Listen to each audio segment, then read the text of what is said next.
right, let's actually take you live to the Anti-Corruption Summit. We understand that the National Chief Justice, Raymond Zondo, is speaking. Let's listen in. Distinguished guests, ladies and gentlemen, good afternoon. Good afternoon. Sanbonan. Dumelang. Thank you. It is for me a great honor and privilege to be part of this conference this afternoon and to have been invited to address you. I do hope that you had a very successful day yesterday as you deliberated on various topics under the theme, the cost of failure of governance and ethics in the public service, a response to the Judicial Commission of Inquiry into allegations of state capture, corruption and fraud in the public sector, including organs of state.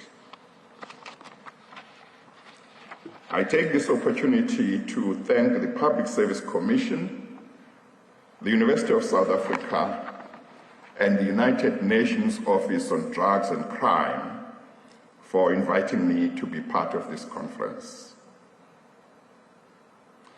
The program reflects my topic as, and I quote, reflecting on the impact of corruption on society and the role of the judiciary, close quotes. The conference takes place just over 5 months since I handed over the last parts of the report of the State Capture Commission to the President of the Republic on 22 June 2022. It also takes place just over a month after President Ramaphosa addressed the nation on his response to the State Capture Commission's report and recommendations on 23 October 2022.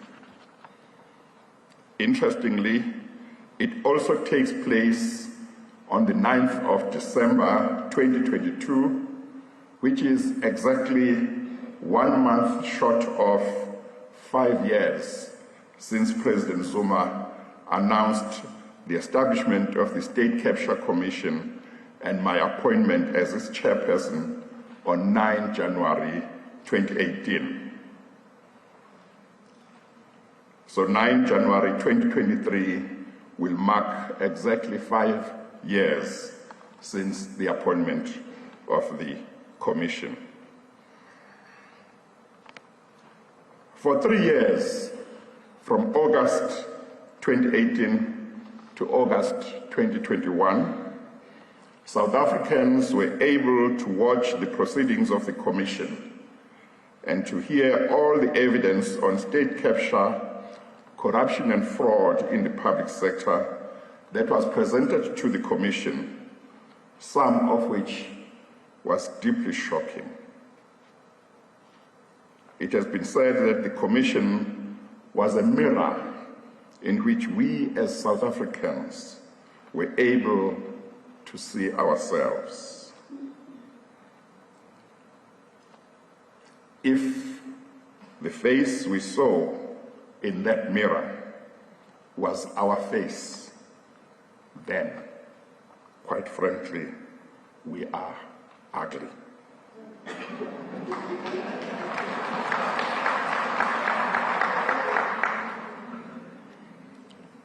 Because in that mirror, we saw the real face of state capture, corruption, and fraud in our country.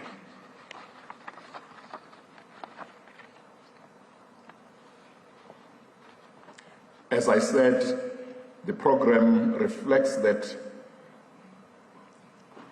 I must address you on the impact of corruption on society and the role of the judiciary. But I hope that, Professor Figeni, I will be forgiven if I use part of the time given to me to also deal with some of the matters that I think are important in addition to dealing with the matter that has been reflected in the program. When one wants to talk about the impact of corruption on society,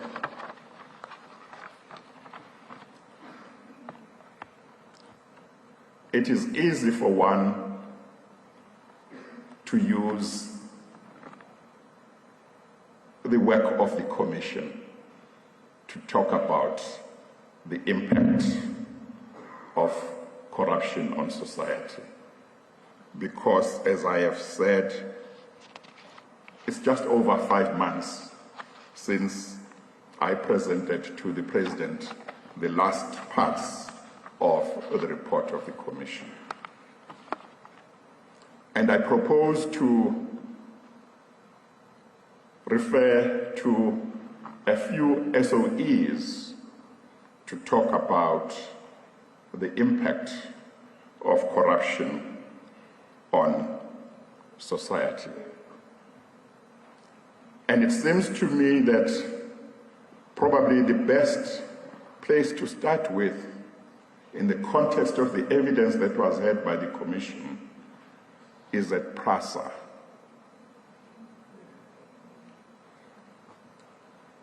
PRASA is a very important state entity that was established in order to provide very essential transport to the people of South Africa, particularly poor people.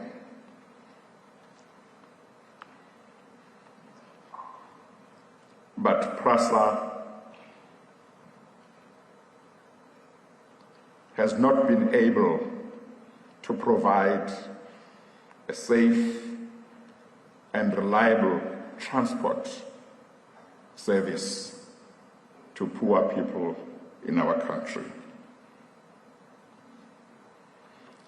And corruption and maladministration and incompetence and mismanagement have a lot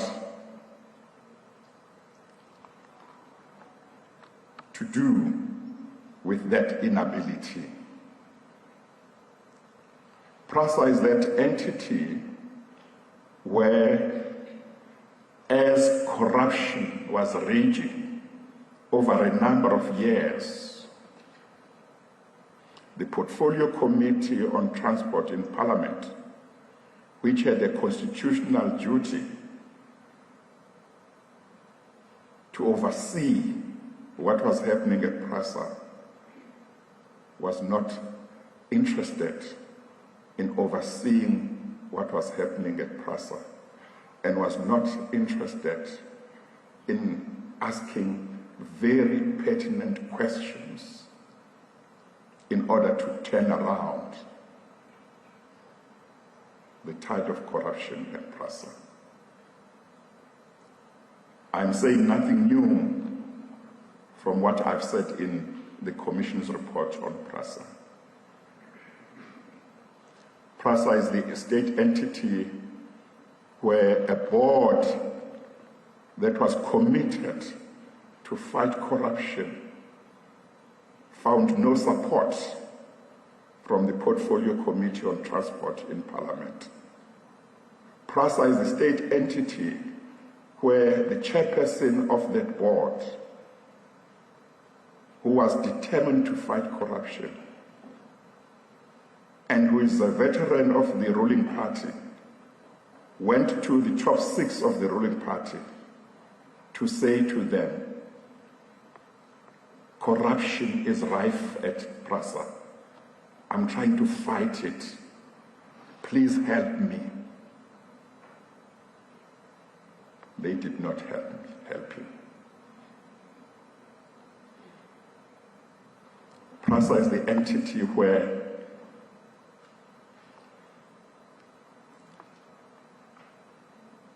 a board that was fighting corruption took files and took them to the Hawks, many files, laid criminal complaints, and asked the Hawks to investigate corruption that had happened way back 2015, 2016.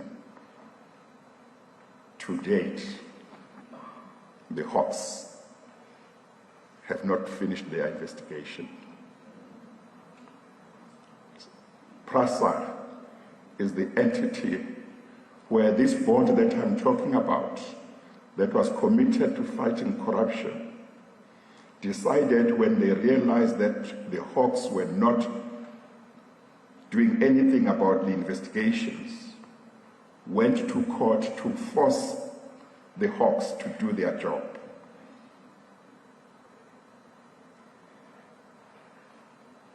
And when they had left,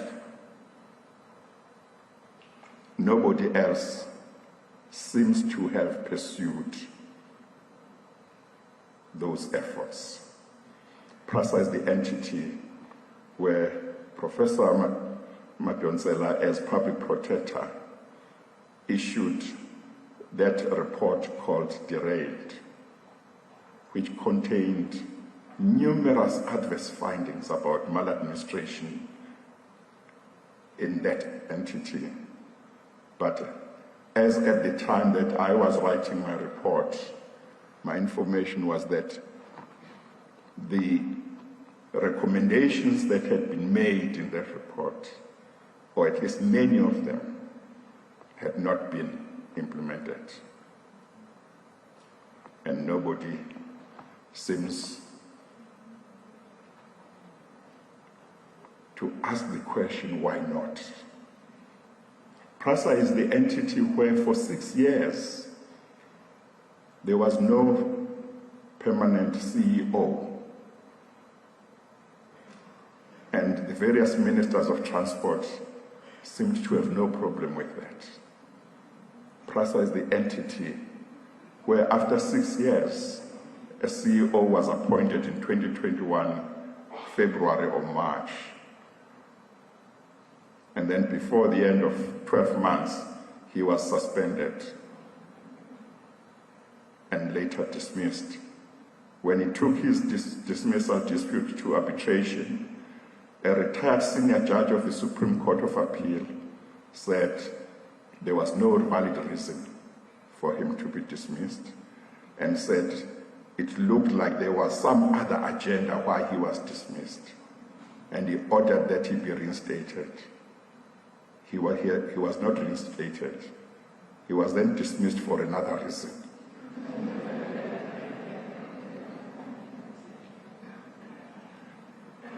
Recently, I think an acting CEO has been appointed. Another acting CEO has been appointed. The question arises, why these very strange features at PRASA? PRASA is the entity where for 5 years irregular expenditure was going up. It went up from 500 million in the first year, I think up to about 20 billion after 5 years. And it was like there was nobody asking the questions, why do you not stop this expenditure? So the question arises, why is it that people who are supposed to see to it that PRASA operates properly are not doing their job? Because they don't do their job, the people suffer because corruption is continuing. Many of you would have heard recently that the Minister of Transport announced that it had been discovered that I think there were more than 3,000 or about 3,000 non-existent workers who had been on the payroll of PRASA, ghost employees. At this stage, I think it's not known how long PRASA may have been paying these ghost employees. Why is this all happening? Where was that money going? PRASA is that entity where the Commission had evidence that an investigator, as an auditor, was trying to follow money that came from PRASA, was stopped by the Hawks from finishing his job. By the time the Commission finished its work, it didn't know where that money ended because the Hawks stopped him. The effect and the impact of corruption at PRASA is seen and felt on the ground by ordinary people who need to use trains. I can refer to other evidence in the Commission. Denel is one of the entities that the Commission dealt with. Once upon a time, Denel was an envy of the world. It was run properly. It was respected internationally. And the chairperson of the board of Denel, which was in charge from 2010, 2011 to 2014, gave evidence which showed how well Denel was doing at that time. Then there was a new board in 2014, and then things changed. The Commission's report deals with that, what type of people had been appointed there, and what happened. And of course, we know that Denel has had difficulties even to pay its own staff, its workers. That's how workers are feeling the impact of corruption and state capture at Denel. I can refer you to the 1 billion rand housing project in the Free State, where more than 500 houses were supposed to have been built. But in the end, the MEC who was in charge at the time for housing, Mr. Msebenzizwane, could not give any evidence which showed that more than 50 houses, to his knowledge, had been built. And yet, all the money had gone. The people who were supposed to be given houses were left without houses. I can refer you to the asbestos project of the Free State government, where Mr. Sodi's company was given the job of removing asbestos from houses in the townships without any processes being followed. And more than 250 million rand was paid, but there were no houses where asbestos had been removed. That's how corruption impacts on ordinary people. It affects their lives deeply. It affects their jobs deeply. But we know also from the Commission what happened at Transnet and what happened at Eskom.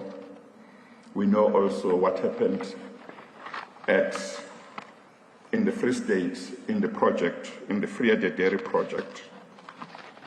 We know, for example, how local farmers in the Free State who were supposed to have benefited from that project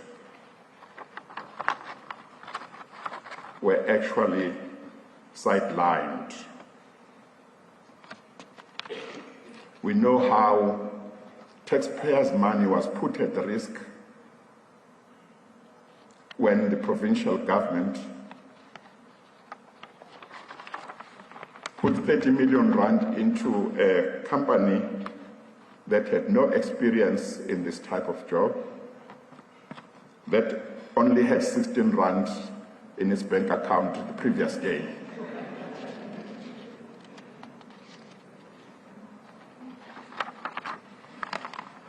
We know how corruption at SAA has affected the people of South Africa.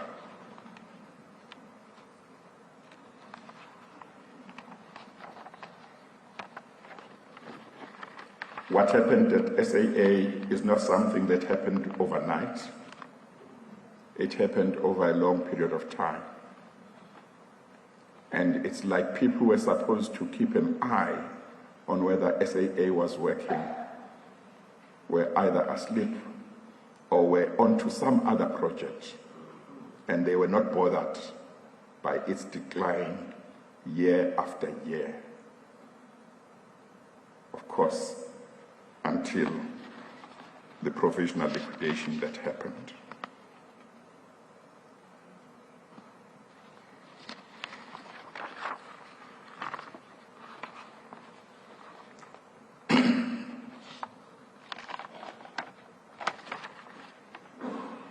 Through corruption, millions of rands meant for many are stolen by a few who are selfish, greedy, and who do not care about the welfare and the interests of the people. Unfortunately, some of those who participate in corruption in our country are those who pretend to be dedicated to the upliftment of the people.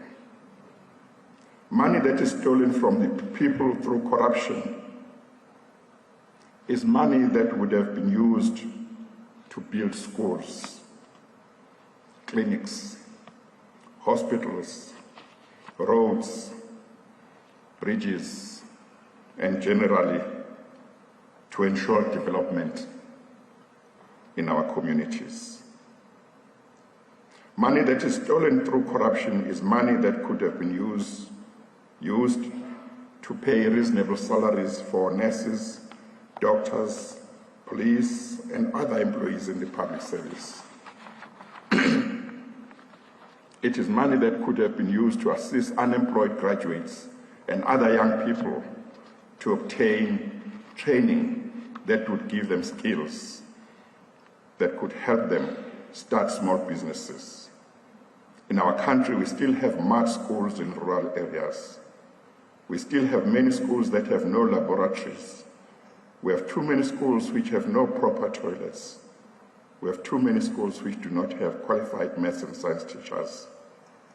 We need to stop corruption so that money can be used to address these very serious needs in our society. In volume 3 of part 6 of the Commission's report, the Commission detailed various amounts, large amounts, which were paid out to the Guptas or their associates as part of state capture. That volume of the report reflects that an amount of over 57 billion rand was disbursed by organs of state in expenditure tainted by state capture. A complete breakdown is given in the report, and it was pointed out in the report that 97% of the total expenditure tainted by state capture related to Eskom and Transnet. All this money could have been used for the benefit of the people of South Africa. One cannot talk about the impact of corruption on society without talking about whistleblowers and about people who might not be whistleblowers in the true sense, but who made a significant contribution during the years that were reviewed by the Commission. People who resisted wrongdoing, people who resisted state capture, people who said no and risked losing their jobs and actually did lose their jobs. If we stand any chance, if we are to stand any chance of making a serious dent on corruption, we need to ensure that whistleblowers and those people who stand for what is right in the face of serious attempts at corrupting them and getting them to take part in corruption and state capture, they need to be protected.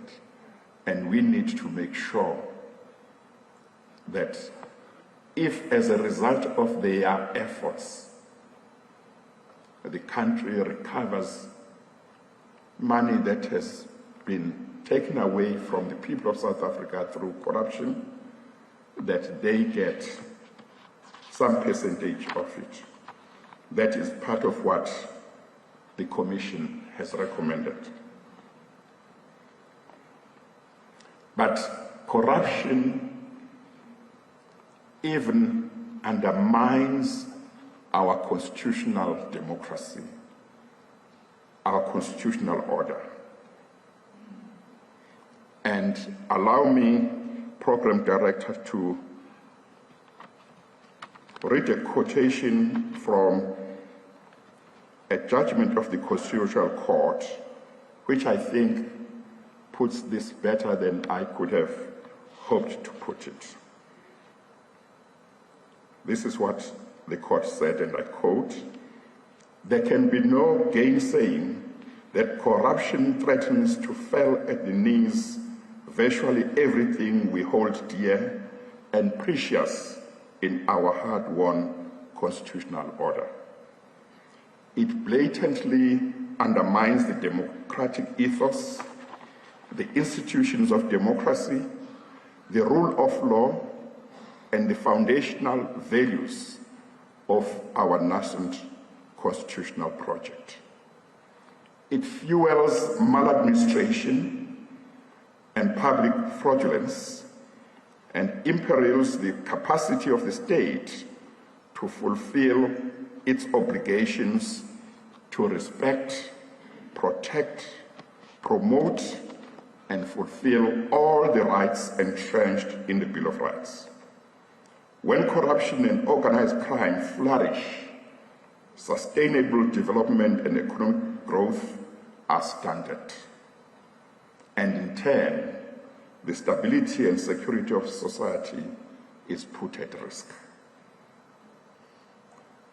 This deleterious impact of corruption on societies and the pressing need to combat it concretely and effectively is widely acknowledged in public discourse, in our own legislation, in regional and international conventions, and in academic research.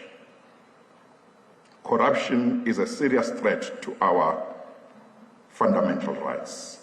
Corruption undermines our efforts to create an environment that will allow everyone to realize their full potential.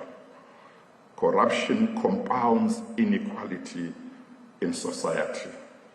Corruption is a threat to society. Corruption must be fought wherever we see it. We must all come together to fight corruption and uproot it from society and from the workplace. The Constitutional Court also had this to say, and I quote, "Perhaps the fullest recital of the insidious scourge of corruption on society and the need to prevent and eliminate it is to be found in our own domestic legislation. The preamble to PRECA records that corruption and related corrupt activities undermine rights, the credibility of governments, the institution and values of democracy, and ethical values and morality, and jeopardizes the rule of law."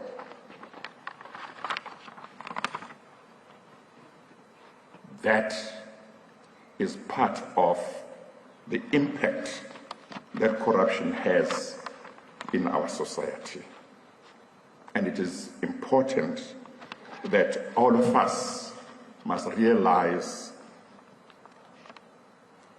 that corruption is an enemy of all those who envisage a society that is based on the values that are set out in our Constitution.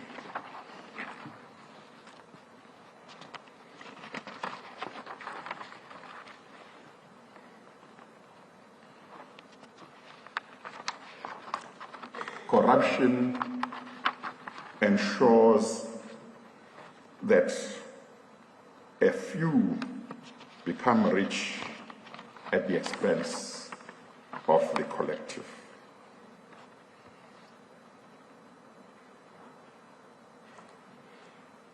At this stage, Program Director, allow me to digress a bit from the topic and say, when the Commission started, one of the primary questions that I was alive to was that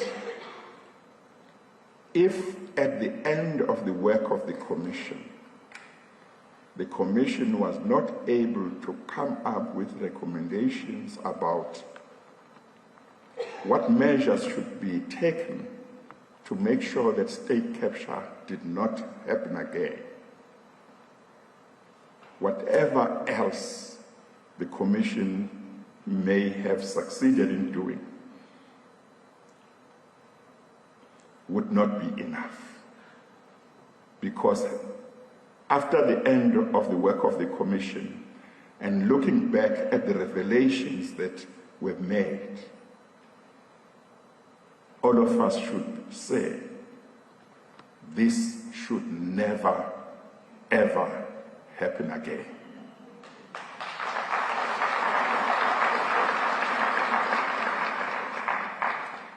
But we must not mislead ourselves.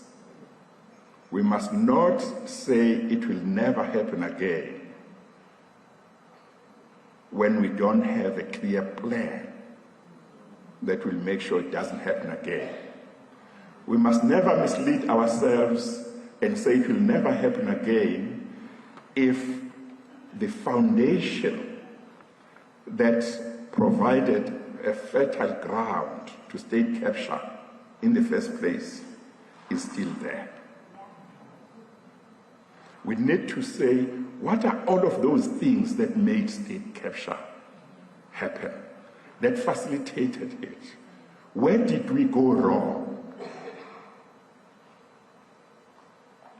While it is important to point at certain people, we must also ask ourselves as individuals and as collectives and say, did we do enough? Because we all saw at different times what was happening. We all saw, maybe one saw today, another one realized in a week's time, in a month's time, or the following year, but at some stage we became aware. Some of us could have done something. We must ask ourselves, what is it that we could have done? And why should we not do it to make sure that state capture doesn't happen again? And the other question is whether if state capture were to happen, would we do the right thing? And on this, I would be very happy if Parliament is able to come out in due course and say, this is what we did wrong last time, which prevented us from stopping state capture when we could have. But this time, we will do things differently. Therefore, it won't happen again. That is very important. The ruling party also needs to ask itself questions.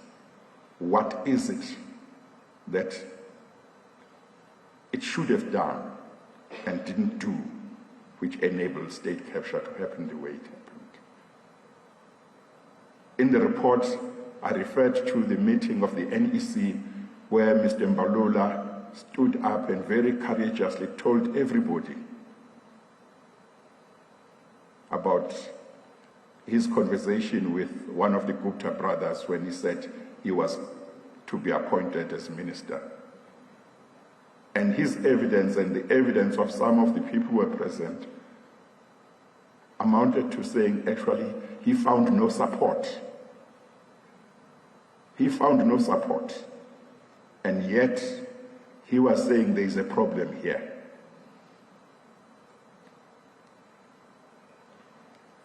Three bosses of the State Security Agency approached the former president and the then Minister of State Security and said the Guptas must be investigated. They were not given an environment that allowed them to investigate. Maybe if they had been allowed, state capture might not have happened. The ruling party's own integrity committee, in 2013, this was Mr. Mantashe's evidence before the commission, issued a recommendation to the NEC of the ruling party that President Zuma should step down because it's clear that they could see what was happening. That recommendation was ignored. And if it had not been ignored, maybe state capture would not have gone as far as it did.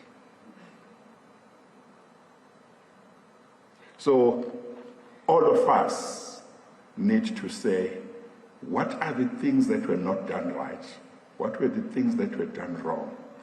Would we be prepared and would we have the courage now to do the right thing?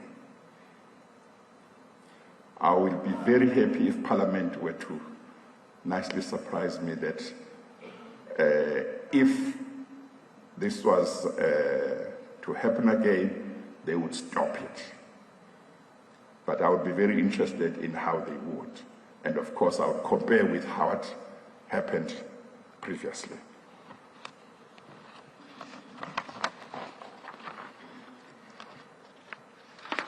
I was also asked, Program Director, to talk about the role of the judiciary in the context of the impact of corruption on society. I believe that this question is asked in the context of what role the judiciary will play in the fight against corruption. This question must be answered first and foremost in the light of the primary role of the judiciary or the courts. The primary function of the courts and the judiciary is the adjudication of justiciable disputes. Therefore, the courts and the judiciary must carry out this function effectively and expeditiously as part of their fight against corruption. The expeditious and effective adjudication of disputes is paramount if the courts and the judiciary are to engender trust and confidence in society.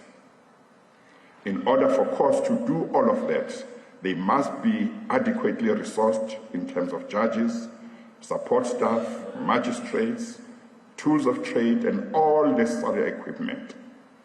At the moment, there are many courts which have infrastructural challenges which need to be attended to in order to enable judges and magistrates to do their work effectively. There should be enough courtrooms, and vacancies must be filled as soon as possible so that courts will be able to rise to the occasion and play their role in the fight against corruption. Chief Justice Raymond Zondo speaking at the Anti-Corruption Summit in Pretoria.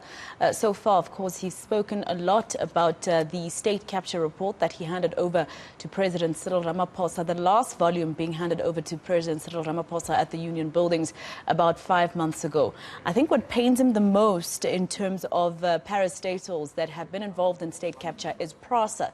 He had about 10 to 15 minutes talking only about PRASA, and what was interesting to me is that he said even the Parliament's Portfolio Committee on transport and roads agencies did not do anything. His exact words were that they didn't have any interest to ask the right questions and to probe and have oversight, which is their mandate in Parliament, have oversight over the parastatal. He says that there was no political will to make sure that people there were held accountable. Of course, he spoke about Transnet, Eskom, the Vrede dairy farm, and all the corruption that has happened in South Africa thus far. And at the moment, his point is on the judiciary and their job in making sure that what he recommended in the state capture reports does come to fruition.